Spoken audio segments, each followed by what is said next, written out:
Here we are again. We're doing more of this.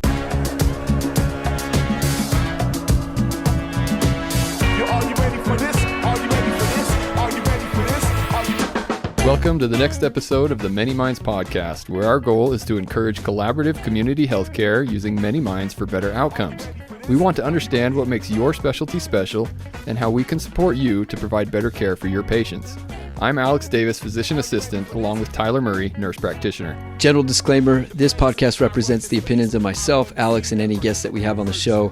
The content from this podcast is not intended to be a substitute for professional medical advice, diagnosis, or treatment. We're just here to learn from each other and have a good time.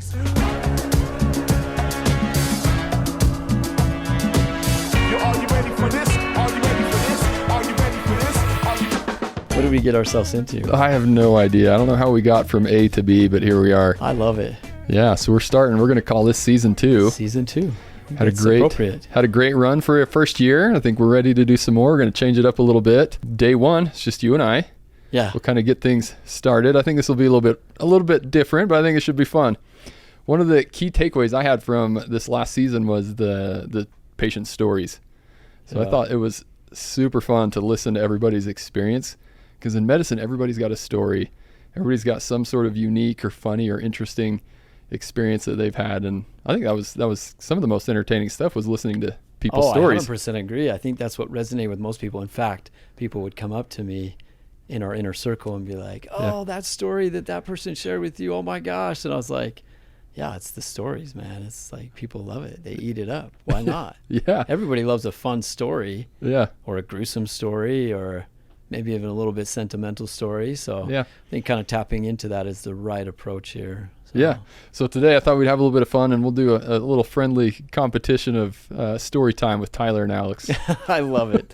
I love it. So format will be, we'll go 3 rounds. Okay. We'll have a category for each round. Okay. And then we're going to let master producer over here, Dallin's going to give us the thumbs up or thumbs down. He's going to be the final judge and tell us who's going to win each round, and we'll come away with the final victor. What's so funny though, as you think about your storytelling days, like past experience, it's really how you deliver it, right? Like, yeah. It's all in the delivery. Of course, the story and the storyline is appropriate, is important, but yeah, I'm excited. I'm excited. Okay. I'm not the best storyteller, but I'll do my best. That's okay. That's okay. We'll get going. Okay. Round number 1. We've got... I say you go first, by the way. Okay. Round 1, we're going to do focusing on the pathology. Okay. So the most interesting, the most unique or gruesome, or what's the strangest pathology or injury that you've seen. Okay.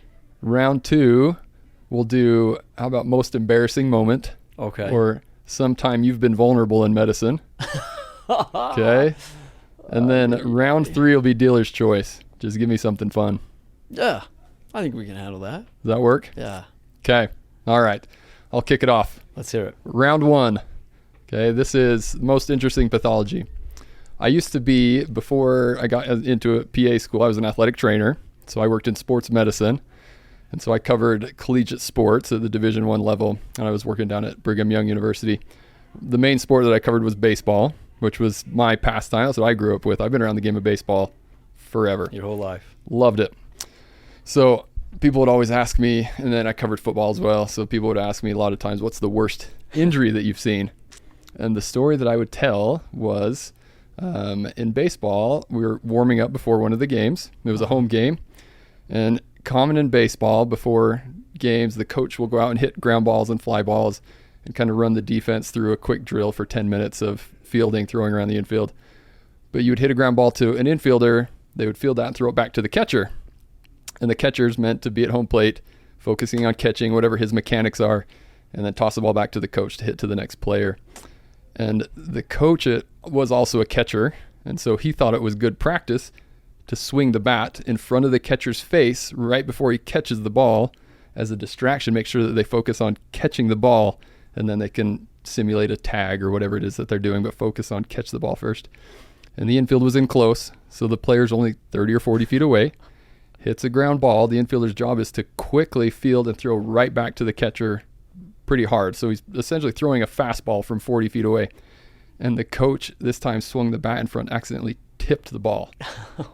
So instead of the catcher catching it Where he right should have where he been. should have, he was Yeah. focused, but he deflects the ball so it goes just an inch over the top of his glove and squares him up right in the face. Oh, man. So he took a fastball straight to the mouth right before the game. And this happens 10 feet in front of me as I'm watching. So he drops down to his hands and knees, just a fountain of blood all over home plate. He's spitting it out everywhere. And so my job then is to run out and triage. And so pretty basic training for that scenario, but the idea is just EMS. So making sure that they're breathing and alive and awake and not going to die. So he's breathing, but he can't close his mouth all the way. His front teeth are what took the brunt of it. You can see 2 inches of his front teeth because they've come all the way out and pointing back into his throat. He can't close his mouth at that point. Oh, And yeah. Wild. he was not happy. Fast forward a little bit, we take care of him there at the field. We had amazing resources.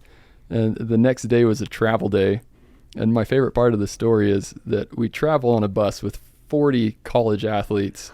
And we make a pit stop for lunch where there's an In-N-Out burger. And all these guys are in there just crushing burgers and fries and just getting after it. And this kid's jaw is wired shut at this point. And so he's stuck in the sipping corner. through a straw. He's stuck in the corner with a little straw, sucking on his strawberry shake while everybody's just getting after this food he couldn't eat. That is... That was probably the worst injury that I saw firsthand in So what in ended up sports happening medicine. with him? What did he... He did great. So he had a bunch of dental work over the months and years that came to get that fixed, root canals and what else to fix the teeth. And then fast forward even further, he went to dental school, and the kid is a dentist himself now. Why not? Yeah. Couldn't imagine a better career for him at that point. He's like, yeah, baseball's done. Yeah. Dentistry. Yeah, That's where yeah. I'm at, Smart so. choice. Smart choice. I like that. Yeah, It's yeah. going to be tough to beat. Well, all right. What do you got? All right. So, I thought about this as we talked about the potential for doing these subjects. And, I think the story that resonates with me the most is probably taking you back to my military days. And Well, even that's not fair. You're going to trump everything in the military. Well, maybe. Yours is actually pretty good. But I'm going to take you back to boot camp and training within boot camp. So boot camp in the Marine Corps is a 3-month endeavor. You go through various training exercises. A lot of it is, hands-on, physical stuff. But one of them is also like they want you to do some night training courses. So anybody who's in the military is probably familiar with it, but you do night shooting. And I don't actually know if they still do this in boot camp, which if they don't, it's probably smart. But you could imagine there's, we have one platoon. There's several platoons that incorporate anywhere from 60 to 100 recruits is what you call them. So we're all just 18 and 19-year-old young punk kids, right? And barely, some of us probably never held a weapon. In fact, I had never held a rifle and never shot a rifle until I got into boot camp. So Okay. me realizing this now, I'm like, oh my gosh, this was the stupidest thing that we could have ever So done. they give a bunch of 20-year-old guys a gun for the first time and send them out in the middle of the night. Exactly. What could go wrong? What could go wrong? Yeah. So it's a live fire. So you you line a bunch of recruits up, and they're about 2 feet apart. So it feels like you're rubbing shoulders with people. And then you've got this downrange target that you're shooting at, and they're having you do drills where it's, it's simulating if you're in warfare, you're taking down the enemy, right? So it's a live fire. These are automatic rifles, mind you. They're not like you're going after it for 60 seconds. You're emptying your clip, essentially is what it is. And granted, these are 7.62 rounds, which are not BBs. Like they're legit bullets that are going to do some damage, all right? So you get up on the line, and then you have an instructor, a drill instructor, that's kind of controlling the line, if you will. So, ready, aim, fire, and everybody starts firing. So you got 50 people plus shooting down range, and then you'll hear at some point, cease fire. And, everybody knows that that's the time to stop and put your weapon down.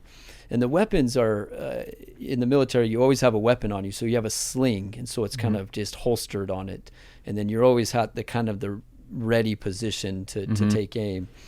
And so I get up, do my run, I move back, the next squad goes up. It's getting darker and darker by the minute, so we're losing all sense of light that we have. And the next line gets up and, ready, aim, fire. So you hear all the gunshots going off. I'm just kind of chilling with the boys, talking to them. And then you hear the ceasefire, ceasefire. And you'll always hear a few rounds go off right afterwards, right?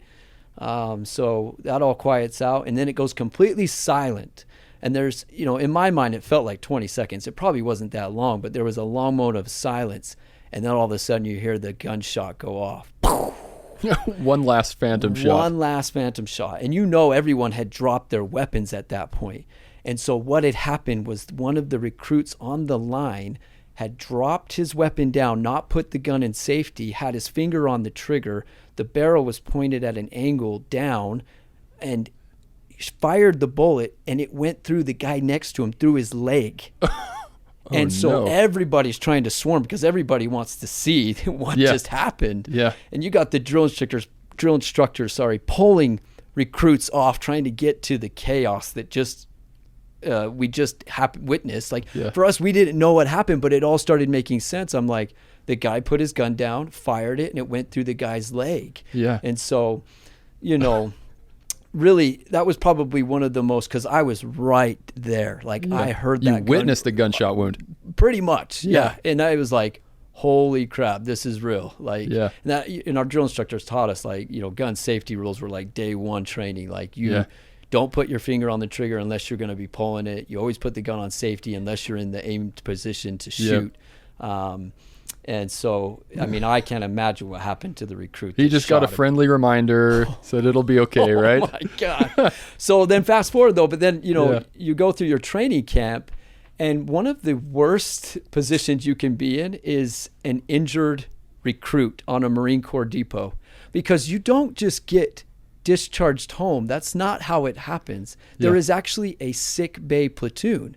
Where you can imagine you're seeing all these casted people in crutches walking around, still trying to wear their uniform and do their duties. And what they do is they await to determine if they're going to get better or not. Yeah. And I swear to you not, I have no idea if this was the recruit or not, but I saw a recruit a couple weeks after, completely casted in a brace, on crutches, and just the most depressing look on his face. And all I thought was, man, I'm so glad that was not me, because you do not want to end up stuck in that situation, because some of those guys will be there for, I found out, months to years before they're discharged out of the Marine Corps. Yeah. That's probably one of the most wild things that you just would never encounter in any other setting.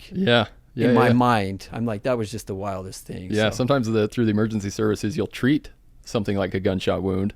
But you don't get to watch it. Witnessing it. And just the whole thing and how it played out, the drill instructors were, we all got penalized for that. We got punished greatly just because of one person's mistake. So hopefully that guy was okay. But I think about that guy all the time, because never forget the guy that pulled the trigger or the guy that got shot? The guy that got shot. Okay. The guy that pulled the trigger, he probably got, I don't know. Hopefully he made it too, and he's doing good things. But a wild experience. It still resonates with me, that gunshot, just because it was pitch silent, and then and they're tracer rounds, so you can actually see flashes of red, bang, because so you can see where your bullets are flying. Super cool. It's wild.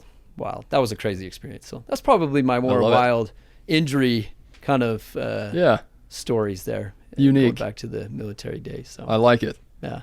Okay, what do you think? Well, I thought you did pretty well. I don't know. The thing I liked about yours is, I think I was there, but I was so quickly removed from the situation that I didn't really have a part in triaging it. So I think in some ways you might win out on that, because you got to witness it firsthand. You were holding his teeth. No, I'm just playing. We were kicking through the dirt trying to find some teeth if any of them fell out. I would probably go with yours. There were a few choice words too from this kid. Nice as can be, but you can imagine in the moment people kind of lose the filters. Oh, rightfully so. I can't close my mouth, but it doesn't sound right. I can't close my mouth, my teeth. Dude.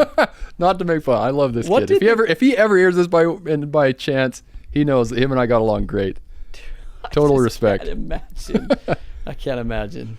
What's the verdict, Dallin? Who do we got? It's equal because one is a gun and a baseball.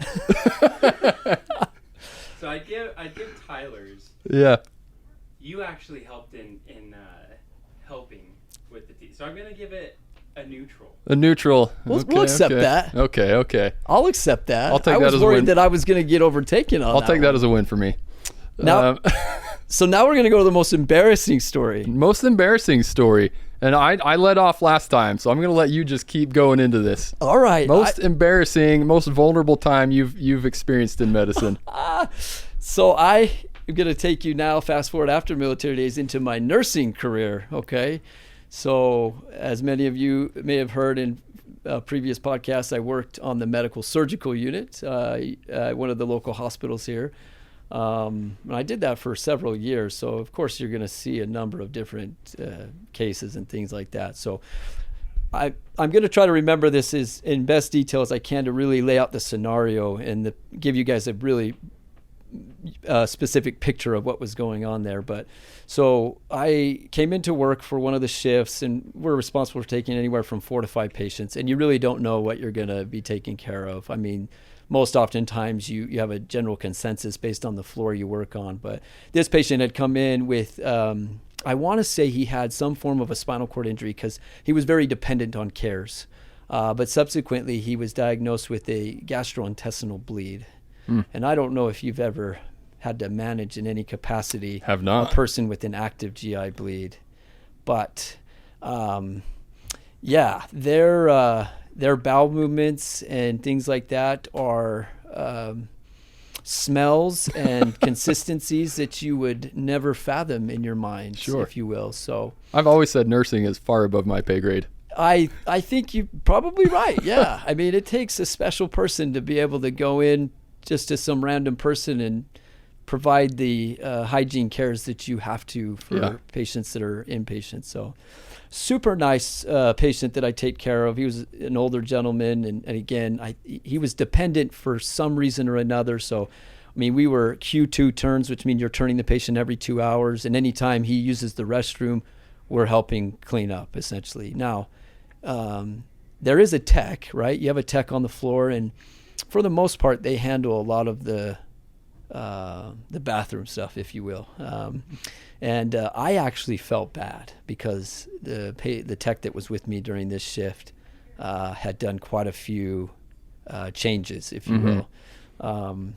And so we got the call that the patient had used the restroom, had a bowel movement, and needed some help getting cleaned up. And so I go in there, and I called the tech just for assistance. It's nice to have another set of hands, right? Yeah. And so... Did you put gloves on this time?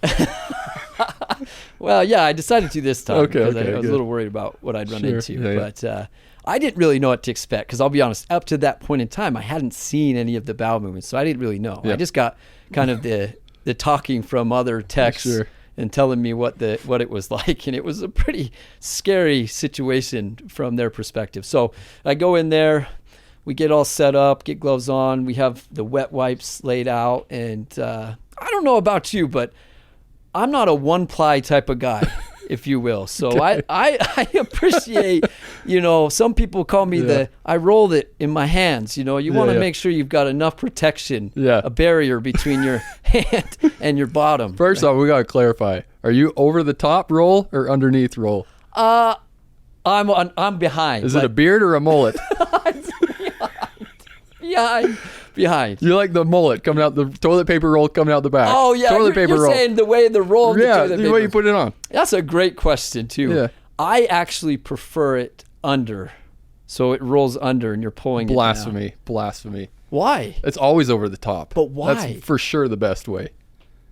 But what? I don't know. Okay. I don't know. We're going to talk about this more. And maybe we'll put it in People have opinions on this. I bet. I would love to hear what that opinion is and the statistics and literature behind why one is better than the other. But that is funny, though, that you brought that up.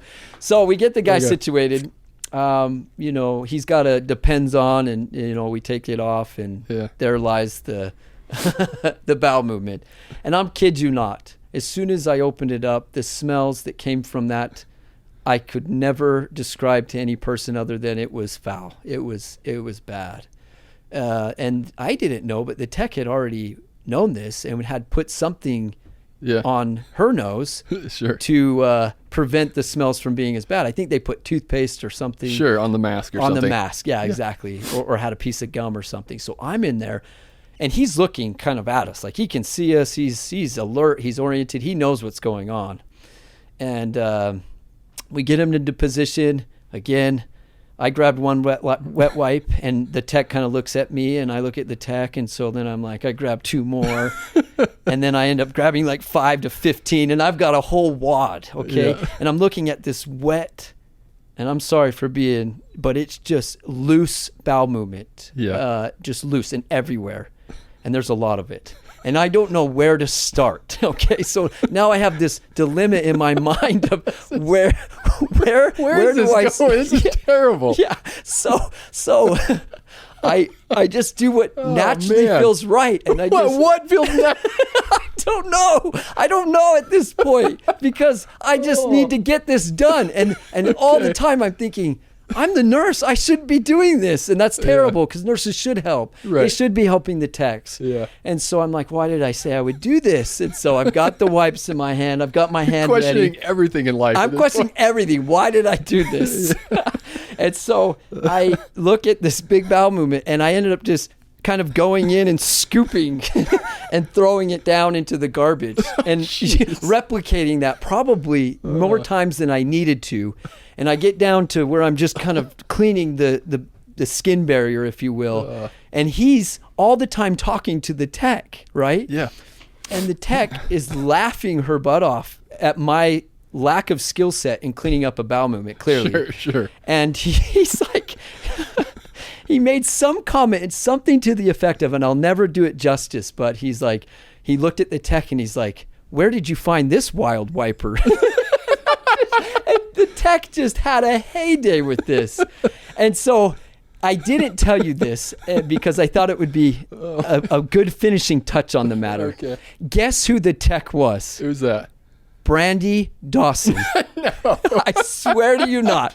So she's the PA that works with us now. Oh my gosh. She was the tech who I decided I wanted to help. And she has never let me live that down. And if you say that to her, just say, she'll know the hey, wild who's wiper. the wild wiper? She's going to know who it is.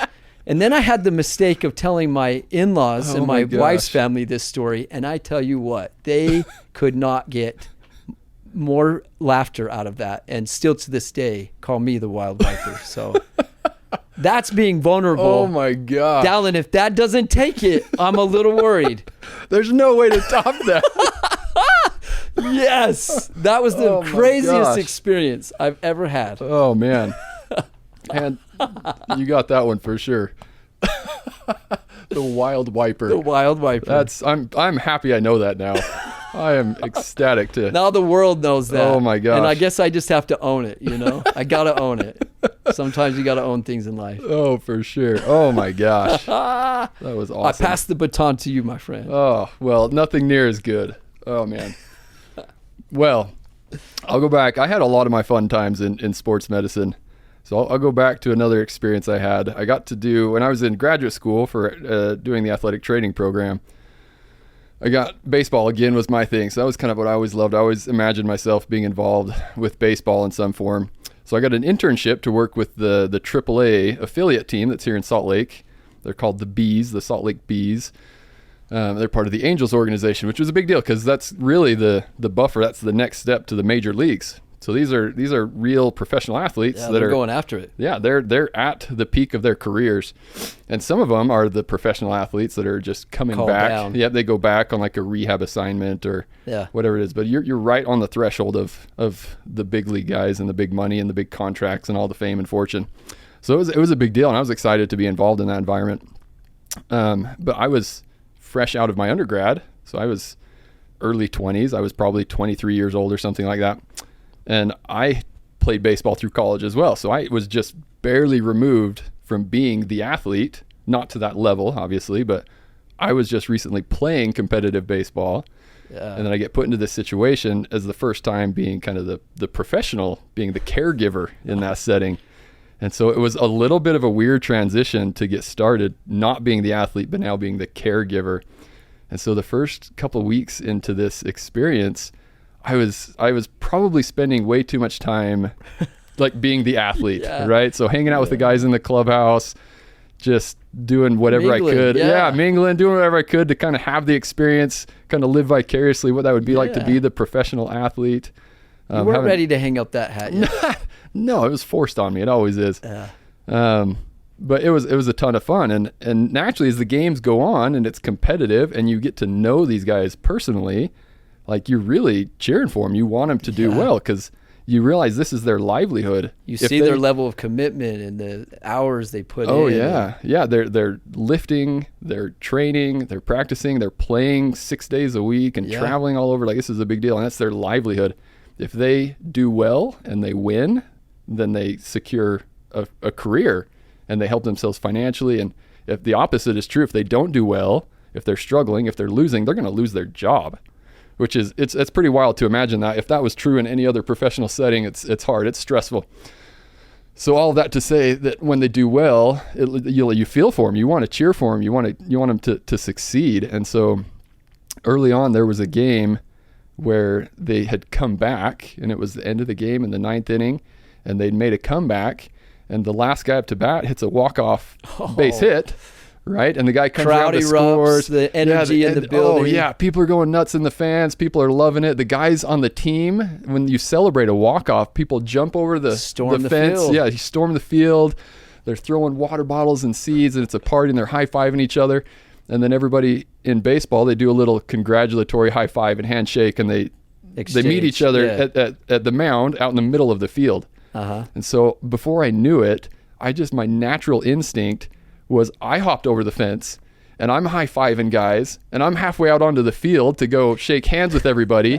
And then it dawns on me, I pause and I turn around and I look at the dugout and the medical staff and the coaches, all of my peers are just, tipping their hats, shake each other's hands. They're collecting their stuff. They're in the dugout doing the professional thing. And you're like... And I'm caught right in the middle. And I was like, oh, man.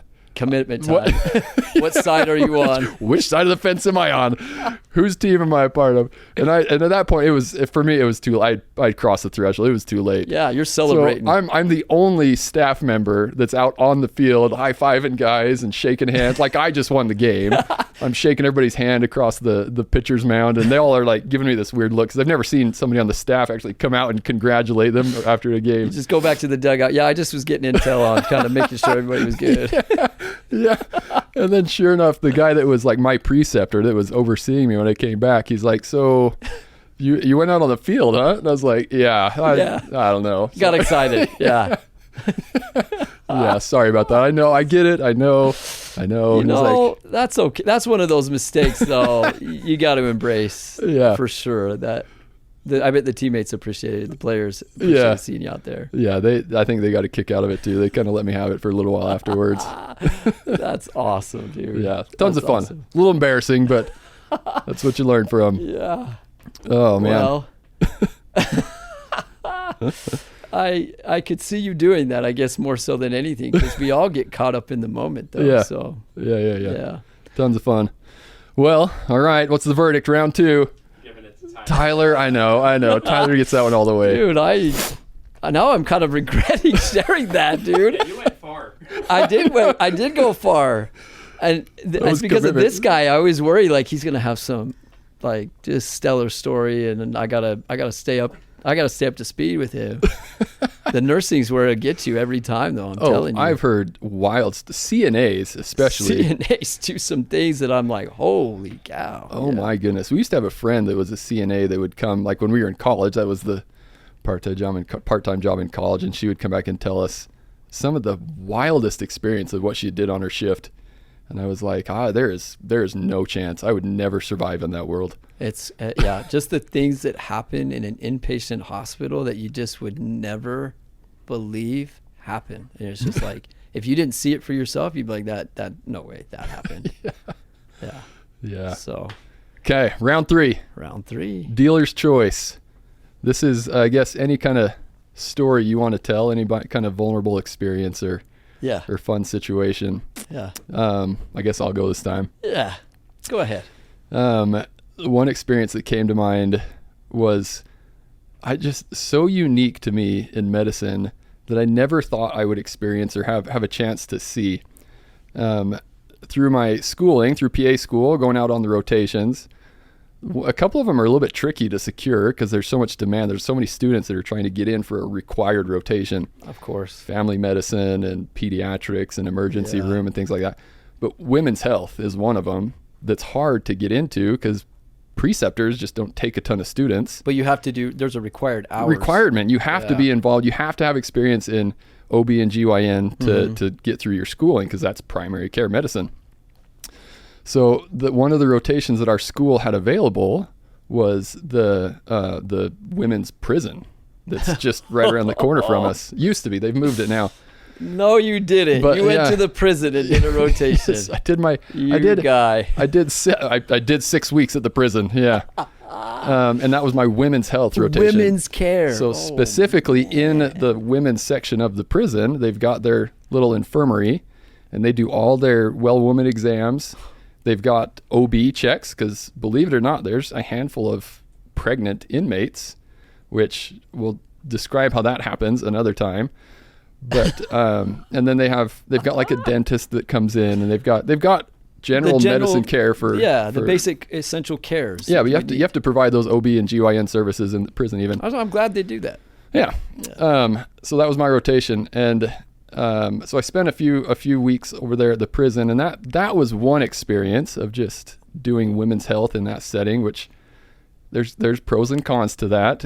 One is that they don't really get much of a say if a student is going to do their exam or not. Well, can I ask something on this though? So did your school like acquire this rotation, like go out and seek a contract with them, or did you have to like find a place? This was through the school. So the school would probably set, I guess I'm wondering in my mind, I'm like, well, I'm so glad the PA systems are supporting the prison systems because I don't remember that being an option for me. Hey, do you want to go to the prison and do some wellness checks? I'm like, I'm going to pass on that one. Yeah. Yeah. I don't know how the relationship started, but the preceptor there was great. He would take a ton of students. That's cool. I mean, it's awesome. Yeah. And so I did a ton of the exams, which you don't always get to do as a male student in women's health. You're usually tucked in the corner. Yeah. So that was interesting. I got to do a lot of the exams. I don't know if it's a compliment or I don't know how to feel about it. But one time my preceptor told me, Alex, you're doing great. You're actually really good at finding the cervix. I was like, thanks, I think. I don't know. Yes. Oh my gosh. But the experience I wanted to tell is in that rotation, we also spent a little bit of time just in the general infirmary for the entire prison. So that's all the male, everybody that they have like an ER setting in the prison. But part of it, rather than bring all of the inmates into the infirmary, they would send the providers out to the different sections of the prison, and you would just do like a little clinic in that prison building for whoever's in that building. You'd have an hour, you do your little appointments in that setting. But that means you have to go across the prison. Like you don't just stay in the main offices, in like the safe areas. No, like you got to go across the whole prison. And I had no idea that was a thing. How many cat calls did you get?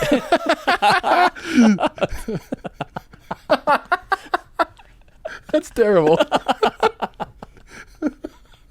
I'm sorry. I just. You had to say it. Oh man. Well, you're good at finding the cervix. Okay, you're right. Oh man. Okay, we're recovered. Okay, get it together here. We're recovered. Get it together. This is a professional show. Okay. Professional. No cat calls. Okay. No cat calls. I'm glad to hear that. But when I was going across the prison yard, I was with a preceptor. I didn't just go by myself, but my preceptor, I feel like I'm an average sized adult male, but my preceptor was this small little like. She's very confident and very secure, and she was a great provider, but her stature, she's small. Mm-hmm. She was little and kind of unassuming. Vulnerable, so, in your mind, like looked at the appearance of a vulnerable person. But that was my guide across the prison. So I didn't have any physical backup, But as we're going across, they have all these secure gates as well. And they're the two-sided gates. So you go through, one door opens, you go in, the door shuts behind you before the next door opens to let you off to the next area. Yeah. And I'm extremely uncomfortable because I am not familiar with the prison setting. Yeah. And as we're going across the prison yard to go to our facility where we were going to see clinic, the inmates are in their area where they're just kind of Free time. free to be. Yeah. And they're in the jumpsuits and they are incarcerated for a reason, right? Reasons you don't know. I don't know who they are. I don't know what I don't know the setting. Assume the worst. Yeah. But suddenly I just look around and I realize I'm in the middle of a prison yard, just on my own, essentially, surrounded by all of these inmates. And there's no guards, there's nothing around. You're just out and about. And so I'm a little bit uncomfortable. And then we go through these set of doors and we go in and it's just me and her. And then naturally, right around the corner, like 6 dudes come around the corner and get in with us. And so we're sitting in here. Suddenly I'm like against the wall and the door shuts. And so you're essentially in a prison cell because there's gated doors on either side of you. And it's only maybe 5-8 feet apart. And the doors are shut on both sides. And I'm just locked in here with a half a dozen inmates and then the little preceptor girl that's helping me. And she is calm and comfortable as can be. And she starts chatting it up with one of them that she knew. And I was like, what in the world? How did we get to this point? And I'm like watching my watch and counting till that next door opens. And it felt like 10 minutes. It was probably 10 seconds. But eventually that door opens, then we're free to walk around. Everyone disperses. Yeah, everybody disperses and goes where they're going. But I never thought I would be in that situation in medicine. Crazy. Yeah. Super vulnerable. I loved how you walked us through that because we would have not come across some of those really funny highlights there. I love that. They were all well behaved. Good. Yeah. Good. Yeah, I'm yeah, glad yeah. to hear that. Man, that's going to be tough to top, I think.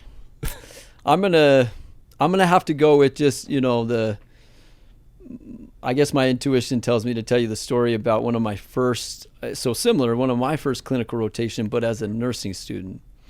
And so as nurses, as many nurses out there know, one of your first rotations is generally at a skilled nursing facility. That's where they kind of like break you into the medical world. They don't trust you to go in a hospital and try to manage an inpatient. They say, why don't you go to a skilled nursing and kind of see what that looks like first? So clearly there's a rehab side and then there's a long-term side, right? So this was, again, my first exposure to clinic. We had like the didactic portion of nursing, and then they're like, okay, we're going to start clinicals. Your clinical rotations at this skilled nursing facility show up at this time. It was a night rotation, if my memory serves me correctly. And I show up on shift, meet the nurse that I'll be kind of shadowing, and we get introduced to the patient that we'll be caring for. And the patient that happened to be the one caring for was on end-of-life measures. So essentially, decision had been made that they weren't going to pursue any treatment modalities that would preserve his life, and that he was on his way out. So essentially that means that there's no vital signs machine. There's really no indicators of what's going on other than the patient and kind of our objective views of what's happening. So one of the most important things end-of-life cares is just providing what we talked about earlier, the daily essentials, right? So if a person's not eating or drinking, their mouth's getting super dry, right? So oral hygiene is like one of the emphasis that they put on, like making sure that their mouth stays moist, that they're comfortable in that regard, temperature-wise, they're regulated, and just kind of all the simple things that, we otherwise would take for granted. And the nurse comes in, kind of introduces me to the situation, and I'm like, okay, I got this. What can I do to help? And she's like, well, I've got a few other patients that I need to round on. She said, it's due for his oral hygiene, so why don't you go ahead and start that process? And she kind of showed me what to do. And at that point, you could visibly see the guy was, not in any acute distress, very comfortable. And you could tell he was shallowly breathing. And so I'm like, okay, this would be pretty easy. And I proceeded to take over the cares, and I'm in there suctioning it out and kind of cleaning things and And I get to the point of those little orange or pink suckers, the sponge Yeah, suckers. little sponge. You get them wet and Yeah. you start just going. So I'm doing some oral In the hygiene mouth, care. right? In Yeah, the yeah. mouth, in the mouth. I'm cleaning his teeth and just keeping the area wet. And so when I first start going through the motions, I'm like, oh yeah, this is great. And then as you go through it, it's weird how you just have this sudden sense of something's changed. Something had changed. I'm scrubbing the tongue, and I remember like the back of, it serves me, it's just right in the presence of my mind. It's just the tongue went stiff and rigid. And I was like, that doesn't feel normal. Yeah. But then in my mind, I'm justifying it because in my new nursing mind, I'm not imagining a person passing away on my shift. Yeah. Like that's not going to happen. Right. That's not going to happen. Yeah. So I'm sitting there doing it, and I literally probably did it for 30, 60 seconds before it dawned on me. Maybe this guy has expired. Yeah. And so I'm trying to figure out in my, again, newbie mind, how do I assess this? How do I determine this? Yeah. So I stop and I kind of, shake the patient and, hey, you still are with you us? there? Yeah. I don't know the patient's name, but I'm going to say, Jerry, you there? Yeah. And no movement, nothing. Granted, he wasn't moving much before. So at this point in my mind, I'm like, do I page the nurse? I mean, he's on end of life cares. Is this something they were expecting to happen and they just wanted to see how I would respond in this situation? Like, Is there a hidden camera in here? yeah, like what is happening? Yeah.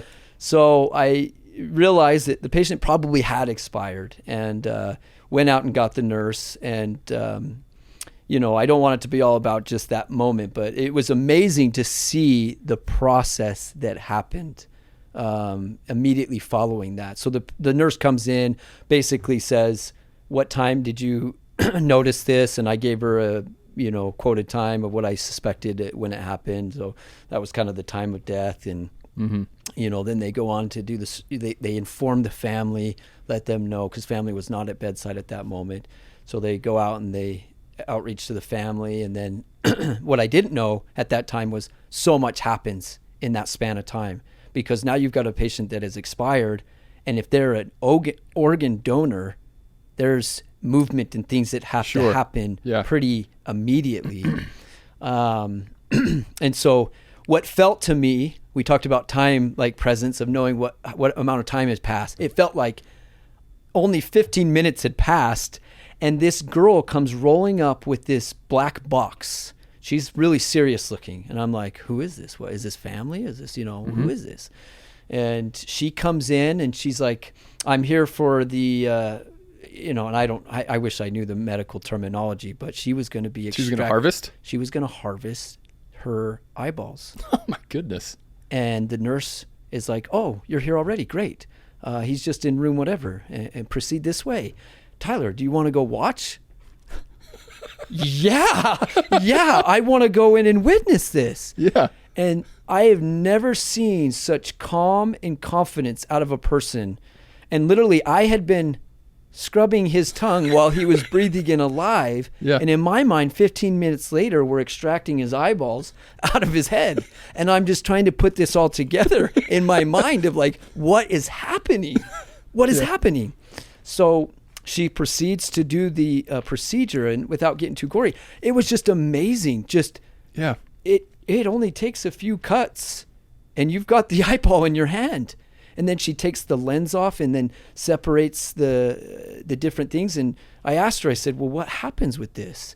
And they send it to one of the research universities, and they study for disease, and they try to understand more than they would otherwise know, not being able to look at it and study it in that way, with it being, putting it under enough. a microscope. Yeah, exactly. Yeah. Breaking the tissue down and looking at the elements thereof. So, I mean, it's an amazing thing, but that was like one of my first introductories, is watching a patient in end-of-life care expire, and then just realizing it's really, but I was actually taken away though. The way that we continued our hygiene cares. We made sure he had fresh clothes on. We changed his sheets entirely. We made sure that he looked comfortable and was clean for when the family would come and see him for the last time. So it was a beautiful moment, but like looking back on that moment, there was so much that happened in such a short period of time. Mm-hmm. It was a real eye-opening experience to what medicine is. You had to say that, didn't you? That was no pun intended. No pun intended. Oh my gosh. I couldn't imagine a better ending to our podcast. It might be the last Eye-opening. podcast that we do. Summit might say, yeah, we're going to have to take you guys off the air. Canceled for sure. Well, it was nice knowing you. This has been fun. We might be able to see patients in clinic as long as we don't tell any stories. Yeah, I can't believe you said that. I can't believe I said that either. I was trying to get sentimental there. I was feeling it, actually. I was starting to feeling feel it. too. I was starting to feel it. Dallin, take it away, my guy. Take it away. Take it away. I don't even know how to decide on that. I feel like Alex's experience is so rare. Like having that type of, Interaction and being in that atmosphere. but then also Eye-opening.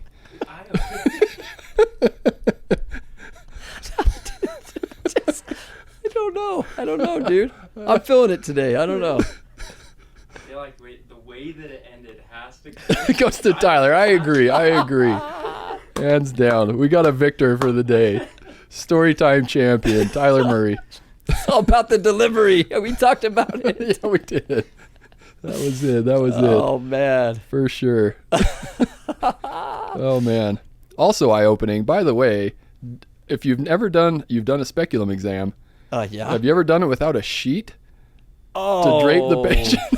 No. Try doing that while you're making eye contact. No, that can't work. That can't work. That was another fun part of that rotation. Oh, my gosh. Anyway, well, awesome. I love it. I think that was a good one. I had fun on this That one. was great. We always have fun, but this was particularly fun. That was a good time. Vulnerable. That's what I'll leave it at. Is you got to Yeah. get vulnerable. For sure. Yeah. Sure. What do you think? Should we give them an idea of what to expect? Yes. Yeah, I for think season so. 2? So I think you and I'll maybe sit down and kind of go over some recent topics from time to time. But we're really excited to hear from our surgeon counterparts this go around. We heard from a lot of the APPs and all the different specialties, but now I'm interested to get a sense and get a chance to chat with some of our surgeon colleagues. So I think first up, we're going to try and get Dr. Paul J. Gustin onto the show. And if you want to know what the J stands for, stay tuned. We'll ask him. Yes. His whole background and story is really quite unique. I think people will be appreciative to hear his story, and then hopefully he's got some fun That experiences guy in himself to share with us. About. Is just an endless bag of surprises. You never know. Every time he starts talking about something, mind blown every time. The stuff that he's been involved in and been through and experienced, it's just... He's got a wild resume, that's my for goodness. sure. He's impressive neurosurgeon's as at well. the top, but he's done a lot of things in a short span of time in his life, so I think it's well worth the wait. You guys stay tuned, listen to that. Yeah, one, for sure. So stay tuned. We'll get a couple of the surgeon colleagues coming on with us. But I think that's the goal, right? We're going to try to get some surgeons on deck here and really kind of pry at them to get out of their shell a little bit and share with us some of the fun and unique experiences, stories, and backgrounds that they have, and hopefully the listeners will appreciate that and we'll all learn something from it. So I think so. Yeah, and if you want to see some of the videos, we've done a few of the day in the life videos with a couple of our surgeons. That's so right. You can find those on our YouTube channel. The YouTube is Summit Medical Institute. You can find us on Instagram, Summit Brain, Spine, and Orthopedics. We like seeing people in person as well. We haven't brought that up the last few times, but come and see us on our Tuesday morning rounds. Every Tuesday morning, 7 a.m. at Mountain Point Hospital for our interdisciplinary case discussions. And if you're a new or previous listener, we would love feedback. We're always looking at new ideas and ways to create content that people are going to gravitate towards. So if there's something you want to hear, or if you want to come on the show and teach us how it's done, we'd love to have you. Or if you're getting on the bandwagon to just cancel us now, we'll listen to that as well. I'm trying to save face right now. But yeah, we do. We always encourage some feedback, so let us know.